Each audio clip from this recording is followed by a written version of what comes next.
Proposal day ആയിരുന്നു അത്. അതിനു മുമ്പേ ഞാൻ കാതിൽ പോയി പ്രപ്പോസ് ചെയ്തിട്ടുണ്ട്. ഞങ്ങള് ശരിക്കും ഇത് എല്ലാവർക്കും കാണിച്ച് എല്ലാരും വിചാരിച്ചില്ലേ ഞങ്ങള് ഗെയിം പ്ലേ എന്നൊക്കെ.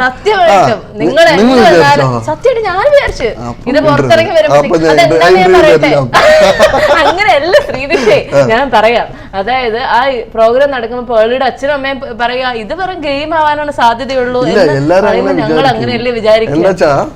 അതിന്റെ അകത്ത് ആർക്കും ഒരു ഐഡിയ ഇല്ല ബിഗ് ബോസ് എന്താണ്, മേ ബി സ്ക്രിപ്റ്റഡ് ആയിരിക്കും അങ്ങനെയൊക്കെ വിചാരിക്കും. പക്ഷെ അവിടെ നടന്നത് ഞങ്ങൾ ഇന്നത് പുറത്ത് പറയാനില്ല. എന്താ വെച്ചാൽ പറഞ്ഞ എല്ലാരും കാണും, നമുക്ക് ഇത് മനസ്സിൽ തന്നെ വെക്കാം, പുറത്ത് വന്നിട്ട് നമുക്ക് കാര്യങ്ങൾ വീട്ടിൽ സംസാരിച്ച് എല്ലാം ഓക്കെ ആക്കാം. ഇതായിരുന്നു ഐഡിയ. ഞങ്ങൾ എങ്ങനെ ഇതൊക്കെ കമ്മ്യൂണിക്കേറ്റ് ചെയ്യിച്ചാൽ ഞങ്ങൾക്ക് ഈ ABCD ഒക്കെ അറിയാം. ഓക്കെ, ഇത് എനിക്ക് അത് പേളി പഠിപ്പിച്ചു തന്നു. അപ്പൊ ഞങ്ങള് പേളി അപ്പുറത്ത് ബെഡ്റൂമിലായിരിക്കും, ഞാൻ ഇവിടെ നിന്ന് ഐ ലവ് യു. ഓക്കെ, ഇതാണ് ഐ ലവ് യു. പിന്നെ ഇങ്ങനെ ചെയ്ത കിസ്, ഇങ്ങനെ ചെയ്ത ഹക്ക്, പിന്നെ A to Z എല്ലാം ഞങ്ങൾക്ക് അറിയാം. അതുകൊണ്ട് ഞങ്ങൾ കാണിക്കും.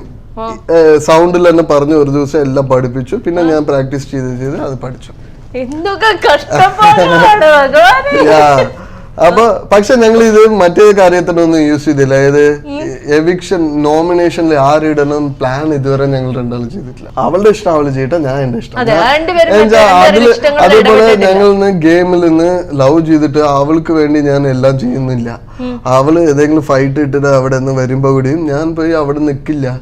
എന്താ വെച്ചാ അത് എന്താ നടന്ന മെയിൻ സംഭവം എനിക്കൊന്നും അറിയില്ല. പിന്നെ അത് ഫാമിലി അല്ലേ, എല്ലാരും ഒരേപോലെ അല്ലേ നോക്കണ്ട. ഇപ്പൊ നമ്മളുടെ വീട്ടിലെ അമ്മ അച്ഛനും ചേച്ചിമാരുടെ കൂടെ ഫൈറ്റ് ഇടുമ്പോൾ നമ്മൾ ഒരാൾക്ക് മാത്രം സപ്പോർട്ട് ചെയ്യാൻ പാടില്ല. ആരാ നമ്മൾ പറയുന്നത് കേൾക്കുന്നു അവർ മാത്രം തനിയെ കൊണ്ടുപോയി പറഞ്ഞ് മനസ്സിലായി. ഇതായിരുന്നു ഞാൻ ബിഗ് ബോസിൽ ചെയ്ത. പേളിക്ക് ഫൈറ്റ് ഒക്കെ വരുമ്പോ പേളിക്ക് ഞാൻ ഒരു കൂടെ നിന്ന് സപ്പോർട്ടായിട്ട് നിന്ന് സംസാരിക്കും. അങ്ങനെയൊക്കെ ആയിരുന്നു. ഈ ലാംഗ്വേജ് ഏത് സൈൻ ലാംഗ്വേജ് ഏതും ഞങ്ങള് നോമിനേഷനിൽ യൂസ് ചെയ്തിട്ടില്ല. പിന്നെ ലവ് പ്രപ്പോസൽ ആ ചോദ്യത്തിലൊന്നും ഞാൻ വേറെ പ്രപ്പോസൽ ഡേ അന്ന് എന്തോ ഒരു ചെറിയ വഴക്കുണ്ടായി. അത് നിങ്ങൾക്ക് കാണിച്ചോ അറിയില്ല, ഞാൻ എപ്പിസോഡ് കണ്ടിട്ടില്ല, ആ ക്ലിപ്പിംഗ് മാത്രം കണ്ടു. അടി പറഞ്ഞ അങ്ങനത്തെ അടിയല്ല, കറക്റ്റ്. എന്ത് പിണക്കത്? സൗന്ദര്യപ്പിണക്ക. ശരി. അപ്പൊ ഞാൻ എന്തോ ഒന്ന് പറയുമ്പോ പേളിന്ന് എനിക്ക് വീട്ടില് ഇതാണ് ഹാപ്പി. അപ്പൊ എന്റെ പേര് പറയുന്നില്ല. ഇതൊക്കെയാണ് ഹാപ്പി മൂമെന്റ് തന്ന, അങ്ങനെയൊക്കെ ഞാൻ ഇങ്ങനെ ഡൗൺ ആയിരിക്കും. അപ്പൊ എനിക്കൊരു ദേഷ്യം. അപ്പൊ ഞാൻ ഒന്നില്ലേ അപ്പൊ ഞാൻ ഒന്ന് പെട്ടെന്ന് അവിടെ നിന്ന് കഴിഞ്ഞിട്ട് ശരി ഓക്കെ നീ പോയി ഉറങ്ങിക്കോ, ഞാൻ